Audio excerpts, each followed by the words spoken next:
आकाशवाणी गोरखपुर से प्रादेशिक समाचार।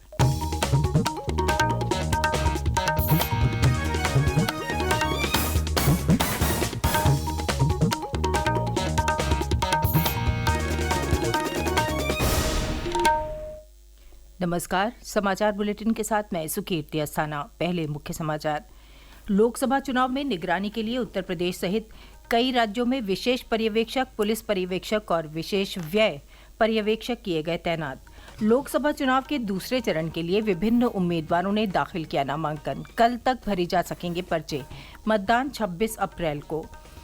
मुख्यमंत्री योगी आदित्यनाथ ने पीलीभीत, बदायूं और बरेली में प्रबुद्ध जन को किया संबोधित। सपा प्रमुख अखिलेश यादव कन्नौज में कार्यकर्ता सम्मेलन में हुए शामिल।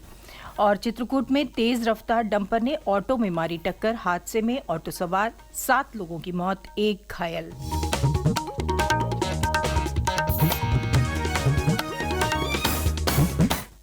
और अब समाचार विस्तार से।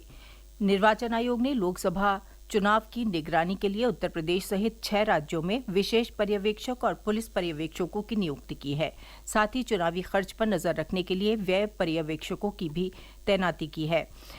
आयोग ने कल इस संबंध में दिशा निर्देश जारी किए। उत्तर प्रदेश के अलावा बिहार, महाराष्ट्र, पश्चिम बंगाल, आंध्र प्रदेश और ओडिशा में पर्यवेक्षकों की नियुक्ति हुई है। प्रदेश में सेवानिवृत्त आईएएस अधिकारी अजय वी नायक को सामान्य विशेष पर्यवेक्षक, पूर्व आईपीएस अधिकारी मनमोहन सिंह को पुलिस का विशेष पर्यवेक्षक और सेवानिवृत्त भारतीय राजस्व सेवा अधिकारी राजेश टुटेजा को विशेष व्यय पर्यवेक्षक नियुक्त किया गया है। चुनाव आयोग ने कहा कि शानदार ट्रैक रिकॉर्ड वाले इन पूर्व लोक सेवकों को चुनाव प्रक्रिया के दौरान सतर्कता के साथ देखरेख का काम सौंपा गया है। ये पर्यवेक्षक खासकर पैसा, ताकत और फर्जी सूचना से पैदा होने वाली चुनौतियों की निगरानी करेंगे और इसकी सूचना सीधे निर्वाचन आयोग को देंगे। लोकसभा चुनाव के दूसरे चरण के लिए नामांकन का क्रम जारी है। कल अमरोहा में 4 प्रत्याशियों ने नामांकन किया। इनमें बसपा के मुजाहिद हुसैन, भाजपा के कंवर सिंह तंवर और 2 निर्दलीय प्रत्याशी शामिल हैं। इस सीट के लिए अब तक कुल 5 नामांकन हो गए हैं। वहीं गौतम बुद्ध नगर लोकसभा क्षेत्र से कल 6 प्रत्याशियों ने नामांकन किया। जिला निर्वाचन अधिकारी मनीष कुमार वर्मा ने बताया कि बहुजन समाज पार्टी से राजेंद्र सिंह सोलंकी ने 2 पर्चे दाखिल किए। सुभाषवादी भारतीय समाजवादी पार्टी से नर्वदेश्वर दीक्षित और नेशनल पार्टी से प्रत्याशी किशोर सिंह ने नामांकन किया। इसी के साथ 3 निर्दलीय प्रत्याशियों ने भी नामांकन किया, जिसमें संजीव कुमार, प्रवीण शर्मा और महकार सिंह शामिल है। 1 अप्रैल को समाजवादी पार्टी और कांग्रेस के संयुक्त प्रत्याशी महेंद्र नागर ने नामांकन किया था। गौतम बुद्ध नगर लोकसभा सीट के लिए अब तक कुल 7 प्रत्याशी नामांकन कर चुके हैं। अलीगढ़ सीट पर कल 5 प्रत्याशियों ने अपना नामांकन किया। मेरठ लोकसभा सीट से कल भाजपा प्रत्याशी अरुण गोविल ने भी नामांकन दाखिल किया। हमारे प्रतिनिधि की एक रिपोर्ट। मेरठ हापुड़ लोकसभा सीट के लिए नामांकन प्रक्रिया शुरू हो गई है, जो 4 अप्रैल तक चलेगी। भाजपा प्रत्याशी अरुण गोविल ने अपना नामांकन पत्र दाखिल किया। उनके साथ वरिष्ठ भाजपा नेता केशव प्रसाद मौर्य भी शामिल रहे। बीएसपी ने देवव्रत त्यागी को अपना प्रत्याशी बनाया है। वहीं समाजवादी पार्टी ने एडवोकेट भानु प्रताप सिंह को अपना प्रत्याशी बनाया था। हाल ही में सपा ने अपना प्रत्याशी बदलकर सरदना से विधायक अतुल प्रधान के नाम की लिस्ट जारी कर उन्हें प्रत्याशी बनाया है। भाजपा ने इस बार अपने 3 बार से लगातार सांसद रहे राजेंद्र अग्रवाल का टिकट काटकर रामायण सीरियल में राम का किरदार निभाने वाले कलाकार अरुण गोविल को अपना प्रत्याशी बनाया है। जैसे जैसे चुनाव नजदीक आ रहा है, वैसे वैसे सभी पार्टियां प्रचार प्रसार की तैयारी कर रही हैं। मेरठ में दूसरे चरण में मतदान 26 अप्रैल को होगा। संगीता श्रीवास्तव, आकाशवाणी समाचार, मेरठ। दूसरे चरण की 8 सीटों पर कल तक नामांकन दाखिल हो सकेंगे। 5 अप्रैल को नामांकन पत्रों की जांच होगी। 8 अप्रैल नामांकन वापसी की आखिरी तारीख होगी।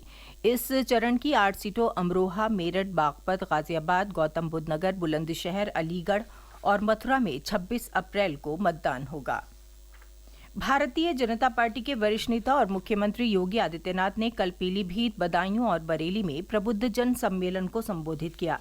पीलीभीत में श्री योगी ने कहा कि यहां हमने इको पर्यटन को बढ़ाने का काम किया है। उन्होंने कहा कि भ्रष्टाचार बनाम जीरो टॉलरेंस पर यह चुनाव हो रहा है। बदायूं में श्री योगी ने कहा कि आज का भारत आर्थिक रूप से समृद्ध हुआ है। उन्होंने कहा कि ये चुनाव माफिया राज और कानून राज के बीच है। बरेली में श्री योगी ने लोगों से बढ़ चढ़कर मतदान करने की अपील की। उन्होंने कहा कि जब लोग वोट करेंगे तभी विकसित भारत बनाने के लिए सही सरकार का चयन होगा। वहीं समाजवादी पार्टी के राष्ट्रीय अध्यक्ष अखिलेश यादव ने कल कन्नौज में कार्यकर्ता सम्मेलन को संबोधित किया। उन्होंने कहा कि मतदाताओं में जिस तरह का उत्साह दिखाई दे रहा है, इससे विरोधी लोगों को एहसास हो गया है कि अब कन्नौज में उनका काम बनने वाला नहीं है। उन्होंने दावा किया कि जो विकास कन्नौज का समाजवादियों ने किया, उससे आगे कोई विकास नहीं हुआ है। प्रादेशिक समाचार आप आकाशवाणी गोरखपुर से सुन रहे हैं। ये समाचार बुलेटिन हमारे YouTube channel AIR news Gorakhpur और एक्स हैंडल AIR_GKP पर भी उपलब्ध है।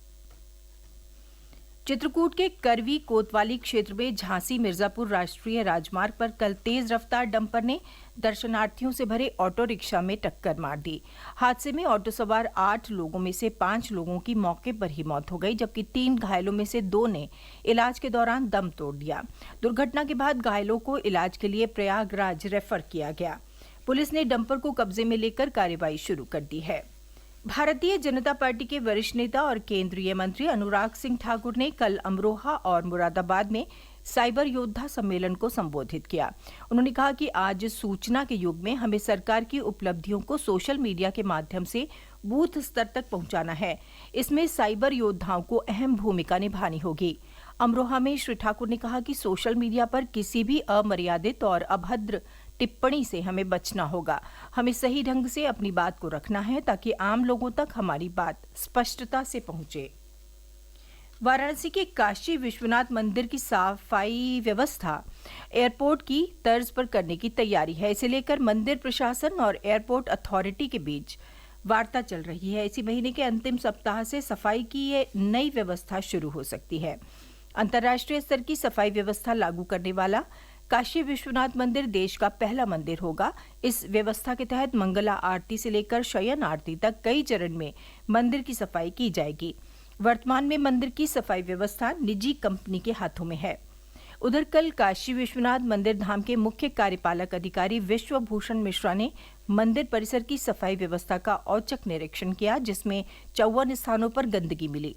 इस पर मुख्य कार्यपालक अधिकारी ने प्रति स्थान 5,000 रुपए की दर से सफाई कराने वाली निजी कंपनी पर 2,70,000 रुपए का जुर्माना लगाया है। प्रदेश के मुख्य निर्वाचन अधिकारी नवदीप रिणवा ने बताया कि लोकसभा सामान्य निर्वाचन 2024 की घोषणा के बाद सी विजिल ऐप से प्रदेश में 16 मार्च से 31 मार्च तक कुल 1395 शिकायतें दर्ज हुई हैं। इनमें से 774 शिकायतें सही पाई गई, जिसमें नियम के अनुसार कार्रवाई की गई। अभी तक पूरे प्रदेश में शिकायतों के निस्तारण का औसत समय 59 मिनट है, जो कि तय समय सीमा 100 मिनट से कम है। मुख्य निर्वाचन अधिकारी ने बताया कि आमतौर पर सी विजिल ऐप में धनराशि वितरण, गिफ्ट कूपन वितरण, शराब वितरण, बिना अनुमति पोस्टर और बैनर लगाने जैसी शिकायतें मिल रही हैं। उन्होंने बताया कि सी विजिल ऐप से लोग आदर्श चुनाव आचार संहिता के उल्लंघन की शिकायत कर सकते हैं। वो चाहें तो अपनी पहचान उजागर किए बिना भी शिकायत कर सकते हैं। ये ऐप कोई भी अपने मोबाइल पर प्ले स्टोर के जरिए इंस्टॉल कर सकता है।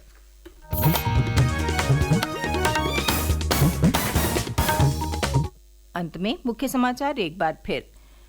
लोकसभा चुनाव में निगरानी के लिए उत्तर प्रदेश सहित कई राज्यों में विशेष पर्यवेक्षक, पुलिस पर्यवेक्षक और विशेष व्यय पर्यवेक्षक किए गए तैनात।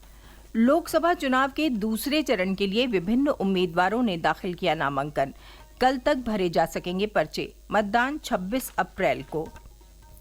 मुख्यमंत्री योगी आदित्यनाथ ने पीलीभीत, बदायूं और बरेली में प्रबुद्ध जन सम्मेलन को किया संबोधित। सपा प्रमुख अखिलेश यादव कन्नौज में कार्यकर्ता सम्मेलन में हुए शामिल।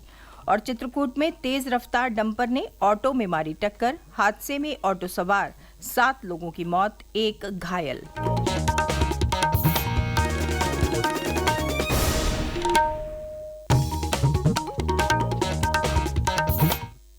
इसके साथ ही समाचार बुलेटिन समाप्त हुआ। नमस्कार।